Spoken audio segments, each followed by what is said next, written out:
অনেক কোন ধরনের পদক্ষেপগুলো নিবে বাংলাদেশের ইকোনমিকে ইমপ্রুভ করার জন্য, কিভাবে তার আন্তর্জাতিক নীতি নির্ধারণী পররাষ্ট্র নীতি নির্ধারণ করবে। তো এইগুলো নিয়ে এক্সচেঞ্জ এবং একটা কুশল বিনিময় হয়েছে অত্যন্ত একটা কোডায়াল অ্যাটমসফিয়ারে।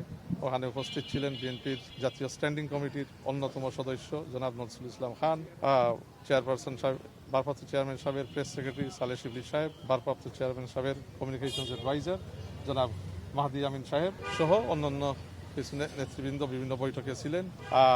অত্যন্ত একটা কোডায়াল অ্যাটমসফিয়ারে অনেক কথাবার্তা হয়েছে। দেখেন, উনার দেশে ফিরে আসা 25 ডিসেম্বর যখন ফিরেন, এটা ঐতিহাসিক দিন। সমস্ত বাংলাদেশ এই দিন ঢাকায় ছিল এবং ইন্টারন্যাশনাল কমিউনিটি এটা রিয়েলাইজ করতে পারে Tarique Rahman is an important political leader, not just of Bangladesh but of the region. তো এই রিজনের একজন অনেক গুরুত্বপূর্ণ নেতা হিসাবে ওনাকে বিবেচনা করা হচ্ছে এবং আন্তর্জাতিক মহল বিশেষ করে ওনার দেশে আসার পরে তারা এখন আগ্রহ নিয়ে সাক্ষাৎ করতেছে, যেহেতু they see that he may potentially be the next elected Prime Minister of Bangladesh.